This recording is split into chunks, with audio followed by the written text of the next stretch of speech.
예수님께서 어느 날 제자들과 큰 무리를 데리고 바닷가로 나가셨습니다. 그리고 사람들이 바닷가에 이렇게 둥그렇고 바다가 그 해변이 경사로 되어 있는데 배를 타시면은 강단이 돼. 그래서 쭉 이렇게 타원형처럼 보이는 거예요. 또 계단이 아니지만 경사가 져 있기 때문에 예수님을 따라온 많은 사람들은 전부 예수님을 향해서 집중을 했습니다. 그 모습을 한번 봐요. 배를 타신 예수님. 네, 저렇게 타고 계시고 해변에는 수많은 사람들이 나와서 둥그렇게 집중해서 보고 계셨습니다. 이때 설교를 하셨는데 설교 내용이 뭐냐 하면 사람의 마음 상태를 알려주는 거예요. 우리는 사람의 마음 상태를 모르잖아요.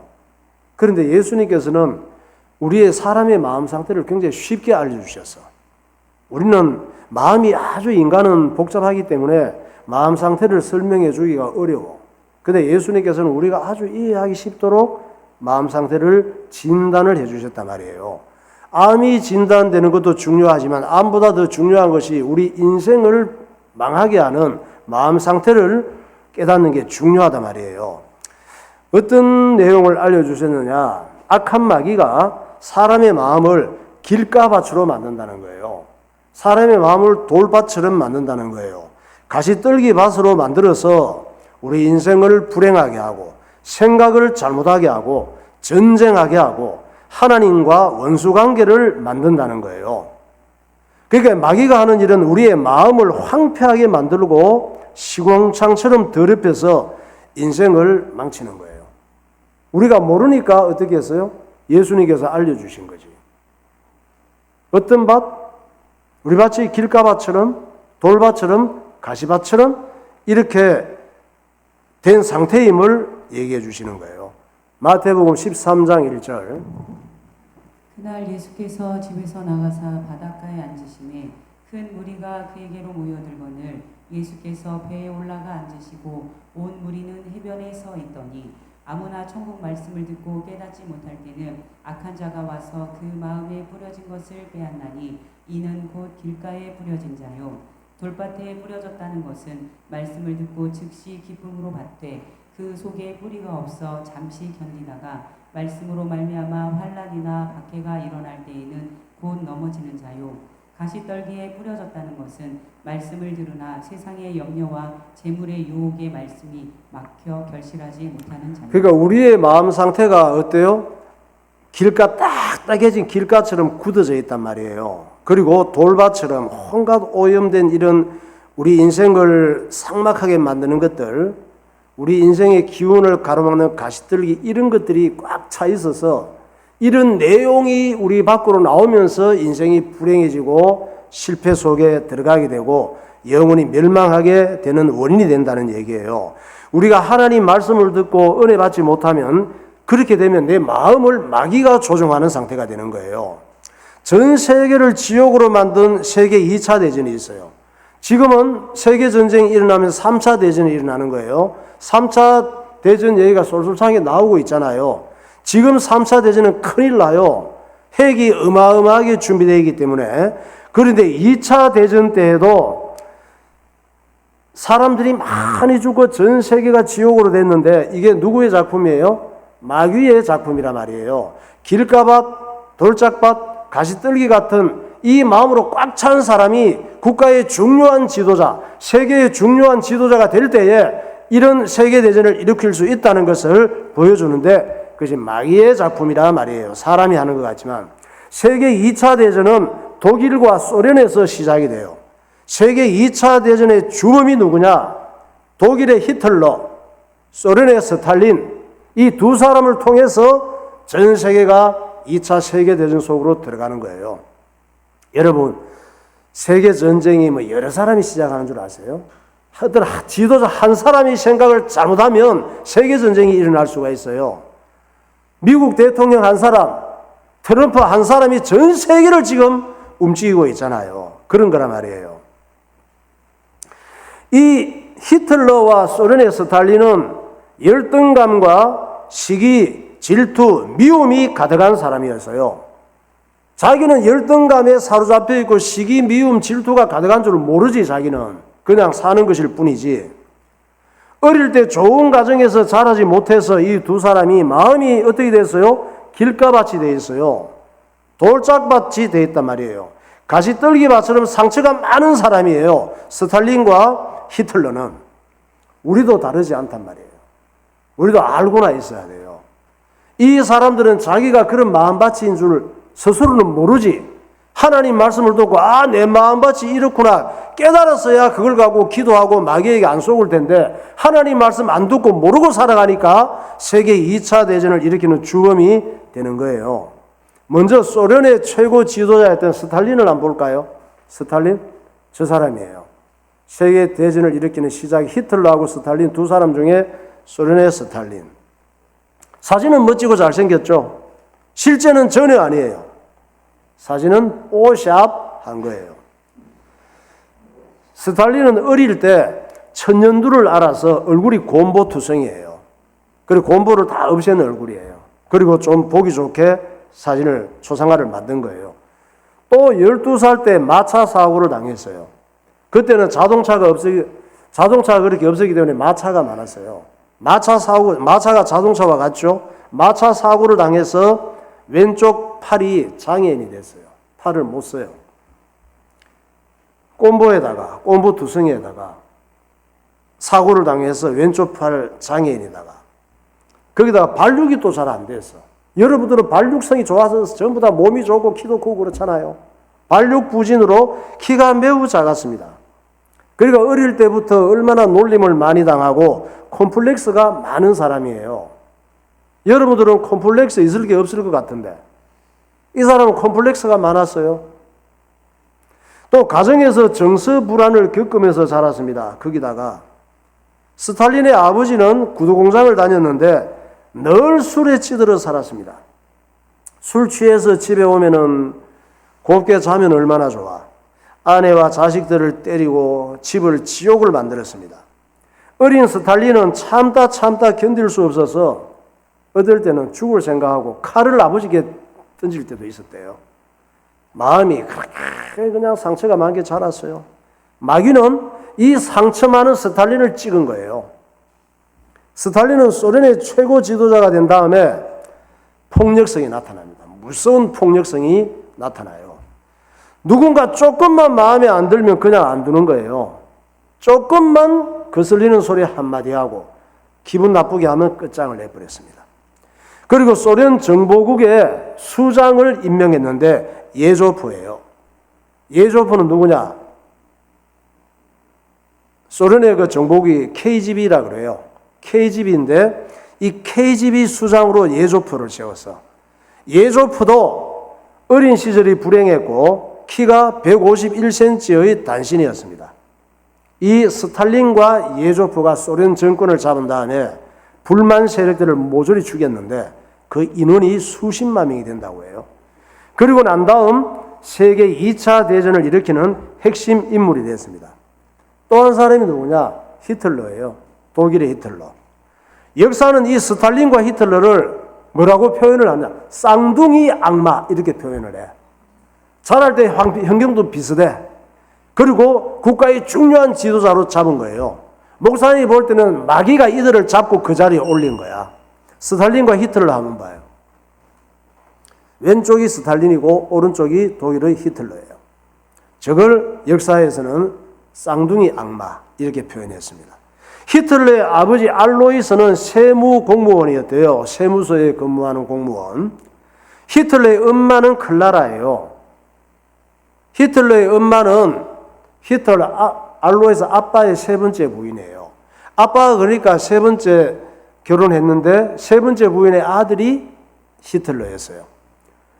형제가 몇 있었는데 히틀러의 아버지도 알코올 중독자였습니다.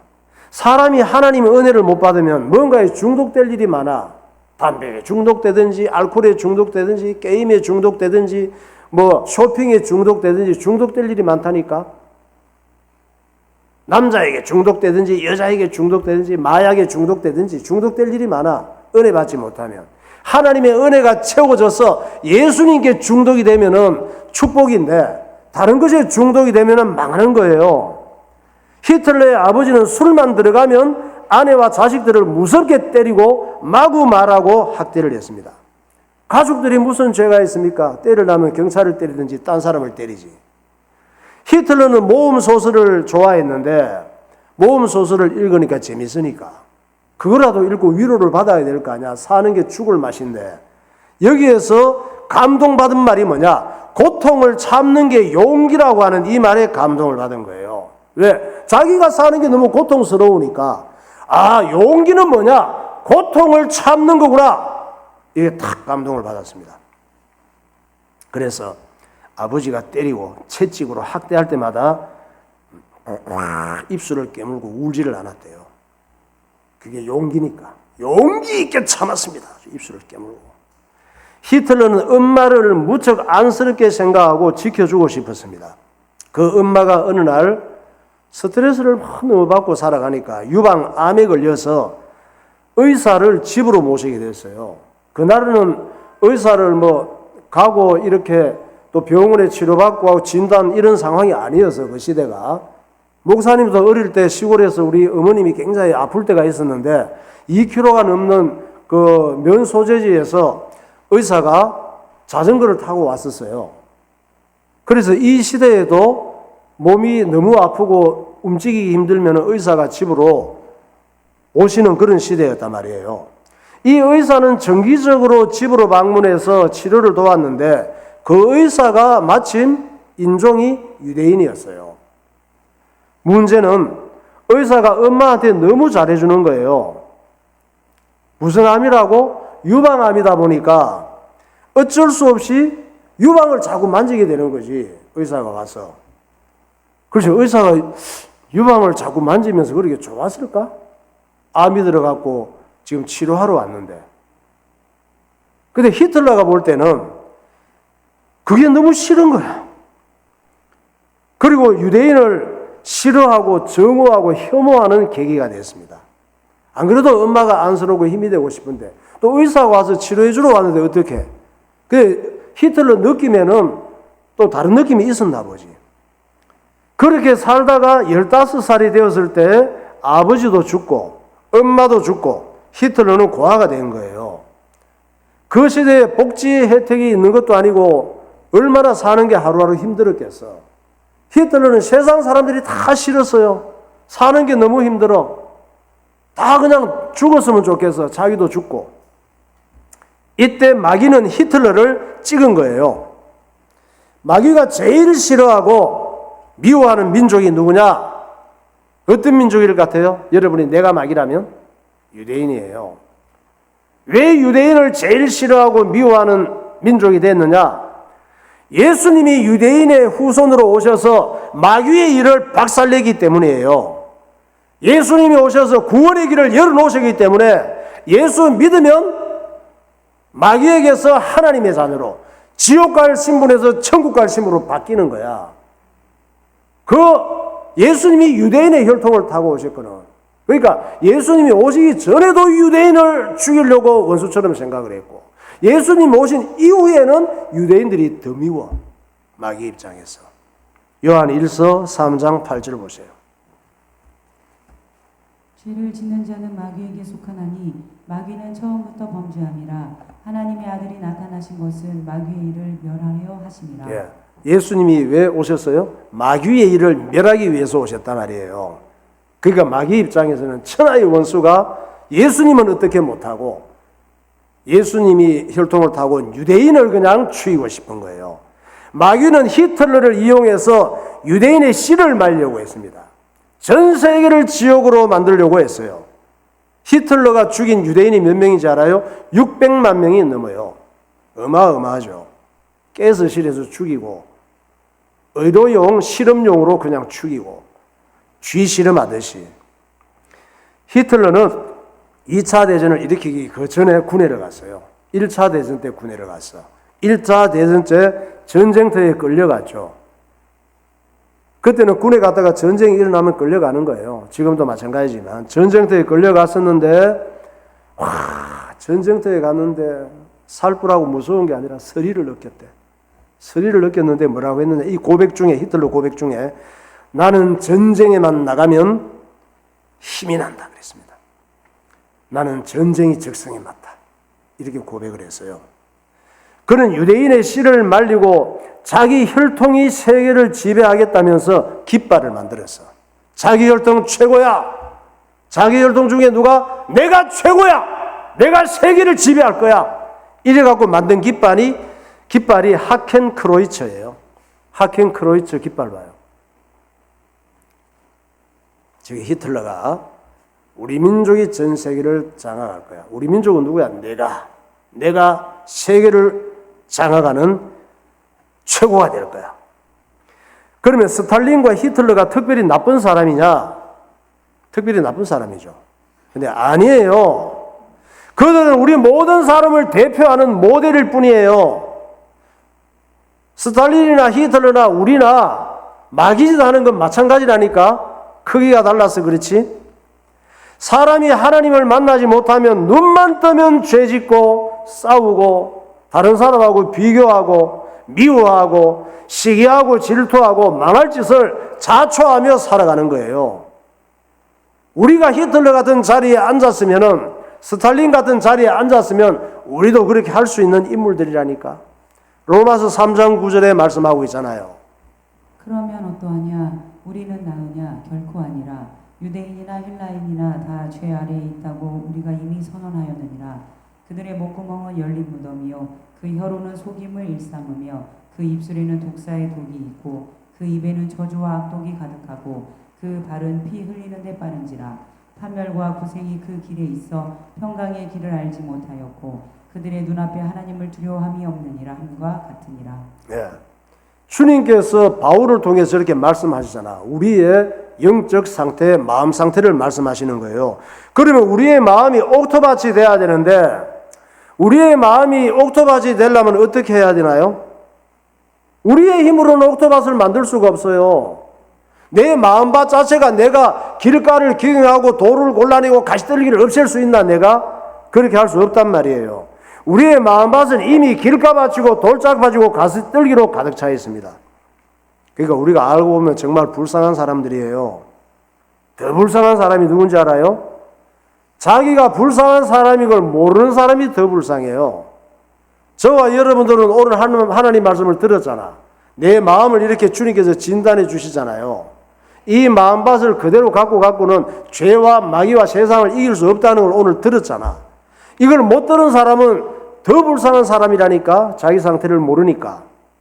그러면 길가밭이 뭐냐?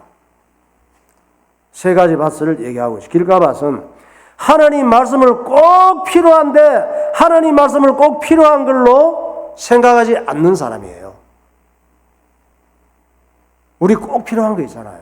그 중에 하나님 말씀이 꼭 필요한데 하나님 말씀을 꼭 필요한 걸로 생각하지 않는 사람이 길가밭이에요. 예배는 드려도 그만, 안 드려도 그만.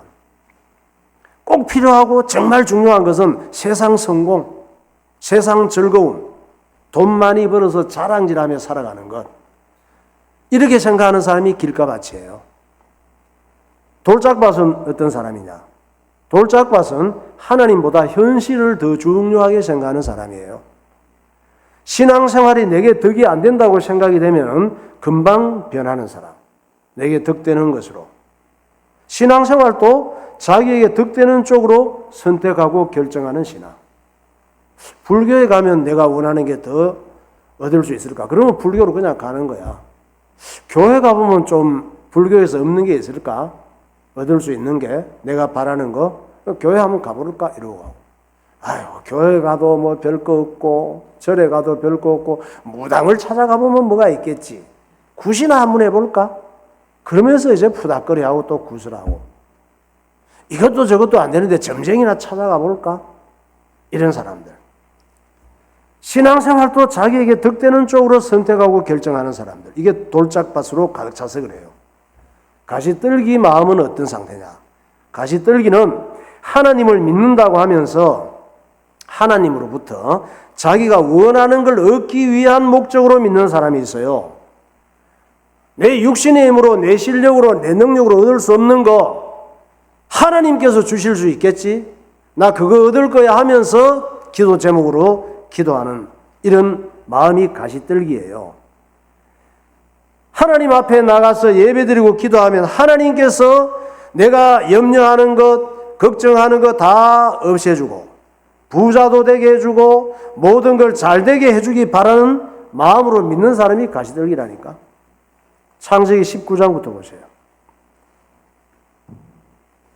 롯이 나가서 그 딸들과 결혼할 사위들에게 말하여 이르기를 여호와께서 이 성을 멸하실 터이니 너희는 일어나 이곳에서 떠나라 하되 그의 사위들은 농담으로 여겼더라. 이스라엘 자손 온 회중이 그 광야에서 모세와 아론을 원망하여 이스라엘 자손이 그들에게 이르되 우리가 애굽 땅에서 고기 가마 곁에 앉아 있던 때와 떡을 배불리 먹던 때에 여호와의 손에 죽었더라면 좋았을 것을 너희가 이 광야로 우리를 인도해내어 이 온 회중이 죽여 죽게 하는도다. 그가 내게 이르시되 인자야 너는 이 담을 헐라 하시기로 내가 그 담을 허니 한 문이 있더라. 내가 들어가 보니 각양 곤충과 가증한 짐승과 이스라엘 족속의 모든 우상을 그 사방 벽에 그렸고 이스라엘 족속의 장로 중 70명이 그 앞에 섰으며 사반의 아들 야사냐도 그 가운데 섰고 각기 손에 향로를 들었는데 향연이 구름같이 오르더라.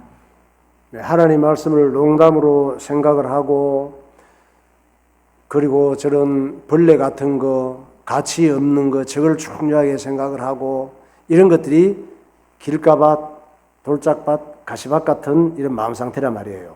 이게 뭐예요? 바로 자기를 우상처럼 숭배하는 것이라고 지적하십니다. 그러니까 길가밭, 돌짝밭, 가시떨기밭은 마귀가 조종하는 인생이란 말이에요. 그래서 옥토밭이 되라고 하십니다. 옥토밭은 어떻게 돼요? 내 힘으로 될 수가 없다니까요. 옥토밭이 돼야 내 인생이 옥토 같은 보물 같은 귀한 인생이 되는 거예요. 우리의 마음밭을 옥토밭으로 바꾸어 주시고 마귀의 역사를 물리치게 하는 것은 하나님의 말씀이고 예수 그리스도셔요. 하나님의 말씀이 내 안에 들어오고 예수님이 주인이 되실 때 그 사람이 옥토밭이 된 거예요. 마태복음 13장 8절에서 말씀하고 있죠.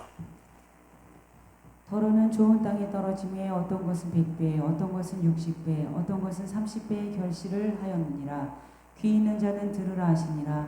좋은 땅에 뿌려졌다는 것은 말씀을 듣고 깨닫는 자니 결실하여 어떤 것은 100배, 어떤 것은 60배, 어떤 것은 30배가 되느니라 하시더라. 귀가 뭐냐? 들을 줄 아는 귀가 뭐냐? 하나님 말씀을 깨닫고 알아듣는 귀가 귀 있는 자라 이 말이에요. 내 마음에 하나님 말씀이 들어오고 그 말씀이 내 마음에 녹아지고 스며들 때 길가밭, 돌짝밭, 가시떨기밭이 서서히 물러가고 예수님이 다스리는 옥토밭이 되는 줄 믿으시기 바랍니다. 찬양하겠습니다. 이 땅의 황무함을 보소서. 우리의 심령 상태가 황무해요. 하나님 말씀이 안 들어오면.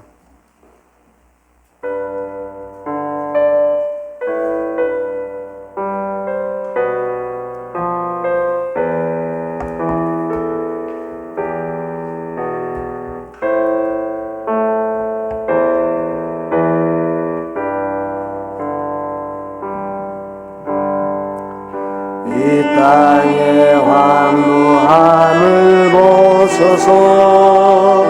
하늘의 하나님 긍휼을 베푸시는 주여 우리의 죄악 용서하소서. 이 땅 고쳐주소서. 이 땅 고쳐주소서. 이제 우리 모두 하나 되어 이제 우리 모두 이 땅에 무너진 기초를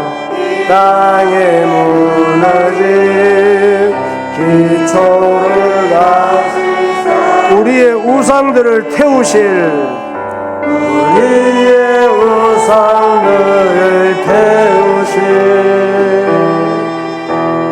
성령의 불 임하소서.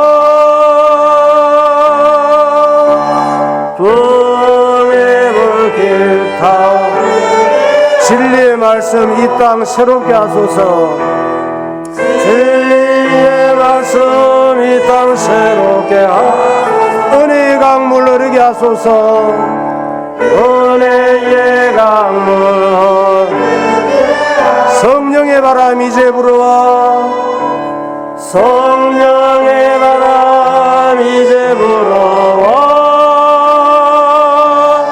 오 주의 영광 가시게 날 주소서. 오 주님 나라 이 땅에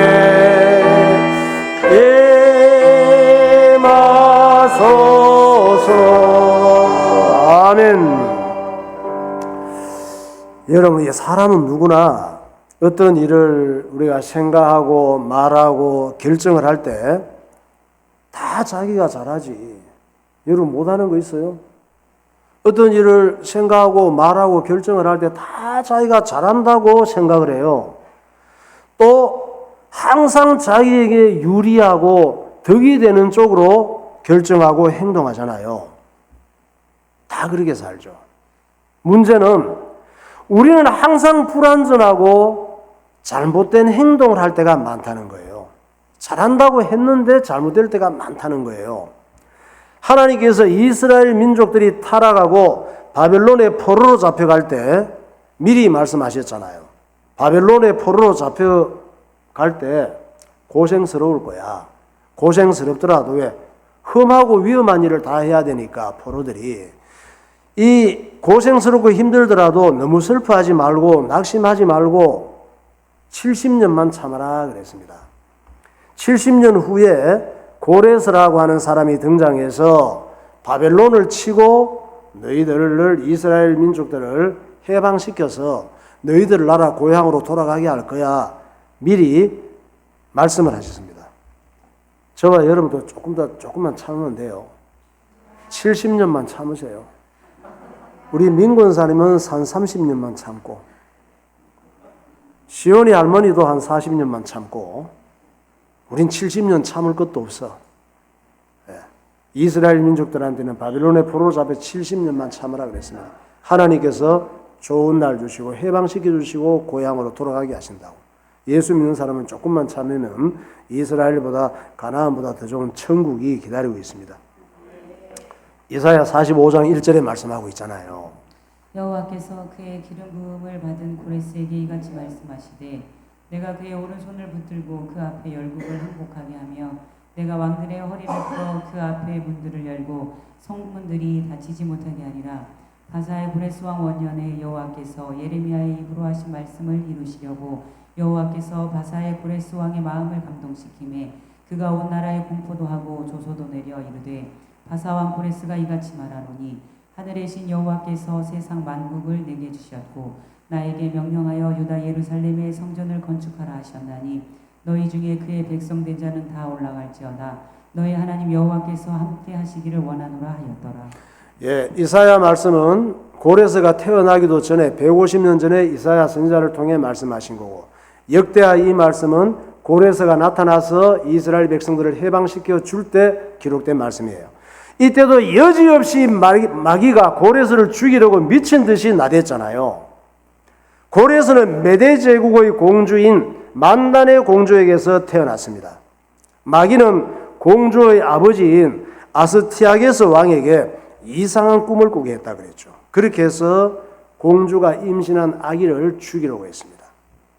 그러나 공주의 아기는 이상한 경로를 거쳐서 아가파고스 총리의 하인 집에서 자라게 되었습니다. 어린 고레스가 하인 집에서 자라기 때문에 누구도 신경 쓰지 않았고 주목받지를 못했습니다. 쟤는 어른이 돼서 또 하인이야. 왜? 부모가 하인이면 자식도 하인이에요. 노예이고 주목받지를 못했어요. 그런데 이 고레스 어린이가 10대 청소년이 되면서 얼마나 총명하고 리더십이 좋은지 온 지역에 소문이 날 정도가 됐어요. 특히 동네에 그때는 막 그냥 무기하고 전쟁하는 시대니까 이 동네 애들을 모아놓고 전쟁 놀이 할 때는 어른들이 볼 때 깜짝 놀랄 만큼 조직을 갖추고 수준 있게 전쟁 놀이를 하는 거예요. 잘 놀았던 거야. 마침내 이 소문이 왕궁에까지 들린 거예요. 그래서 임금님이 소문을 듣고 보니까 중요한 것은 나라가 전쟁할 일이 많기 때문에 전쟁에서 뛰어난 장군들이 중요하잖아요. 그래서 임금님이 이 아이가 뛰어난 장군이 될 수도 있지 않을까 해서 그 아이를 왕궁으로 데려오라고 명령을 한 거예요. 왕이 명령한 바요? 예, 임금님이 저렇게 신하한테 명령을 했습니다. 고레스가 임금님 앞에 오는 순간 저렇게 데려왔잖아요. 고레스 청소년을. 임금님이 깜짝 놀란 거예요. 완전히 자기 딸 만단의 판박이야. 딱 보는 순간 완전히 자기 외손자임을 직감을 한 거예요. 뭐지? 그래서 이 아이를 산파들에게 죽이라고 명령했었잖아. 그 산파들을 데려오라 그래서 불러오라고 해서 추궁을 했더니 알고 보니 이 아기가 아가파고스 총리를 거쳐서 하인 집으로 갔다가 하인의 죽은 아들 대신 키워진 것을 알게 된 거예요. 그래서 산파들을 죽여버렸지 당장. 아가파고스 총리도 죽여야 되잖아. 이 아이를 살려뒀으니까. 아가파고스 총리는 그냥 죽이기에는 화가 안 풀려. 왜? 지금까지 저 아이가 저렇게 클 때까지 쏘은 것이 너무 분하고 괘씸한 거예요. 그래서 잔치를 열어서 잔치를 한다면서 총리도 부르고 신하들을 다 불렀습니다. 장군들하고 다 불렀어. 초청을 해서 전부 자리에 다 앉아 있는데 앞에 큰 냄비를 하나씩 둔 거야. 아마 우리로 보면 삼계탕 같은 걸 냄비에다 크게 끓여가지고 뚜껑을 크게 덮어가지고 전부 냄비를 하나씩 앞에 놔둔 거예요. 그리고 전부 자기 자리에 앉아서 음식이든 냄비 뚜껑을 열고 드시라고 했습니다. 그런데 세상에 이런 일이 아가파고스 총리가 냄비 뚜껑을 열었을 때 자기 아들의 머리가 요리되어서 들어있는 거예요. 그래서 왕이 고레스를 제대로 죽이지 않았다고 총리의 아들을 죽여서 총리의 머리를 자르고 손발 이런 것들에 해서 요리로 만든 거야. 원숭이 머리 요리 안 봐요. 원숭이 머리 요리. 저 원숭이 머리 요리가 있어요. 자르고 저렇게 해서 요리를 만들어 먹어요. 그런 사람들이 있어요. 그러니까 아가파고스 총리가 뚜껑을 열었더니 사랑하는 아들의 머리와 저런 요리가 나온 거예요. 임금님은 자기 명령을 제대로 따르지 않으면 어떻게 된다는 걸 보여주고 싶었지. 그런데 그건 잘한 일이 아니었어요. 임금님은 잘한 일이라고 했지. 왜? 본때를 보여주니까, 군기를 잡아야 되니까. 결국 저 일을 당한 아가파고스 총리가 간이 맺혔어. 그래서 결국은 배신하고 고레스에게 모든 메대 제국의 군대를 넘겨주버렸어. 넘겨줌으로 메대 제국이 멸망하게 되는 거예요. 우리는 잘한다고 하는 일이 잘못하는 일이 정말 많습니다. 본문의 에브라임 지파도 힘들고 위험하고 굳은 일은 모른 척하고 넘어가고 온갖 핑계를 대면서 뒤에서 얼쩡거렸잖아요. 그리고 뒤늦게 입다가 전쟁에서 승리하고 많은 전리품과 또 보물들을 갖고 돌아오니까 그때 찾아와서 우리도 전리품 챙겨달라고 억지를 부리다가 에브라임 지파 전체 42,000여 명이 전멸하게 됩니다. 자기들은 요령 있게 잘한다고 했는데 결국은 멸망을 자초하는 행동을 한 거예요. 또 입단은 어때요? 입단은 왕이 얼마나 되고 싶어서 왕 될 기회가 왔잖아요. 이스라엘 지도자에 찾아와서 우리의 왕이 되어달라고 암몬을 물리치고 왕이 되고 싶어서 이상한 서원 기도를 드렸습니다. 내 힘으로는 이기기 힘드니까 하나님 도와주시면 내가 서원을 기도를 실천하겠다고 했습니다. 그리고 무남동녀 딸을 번제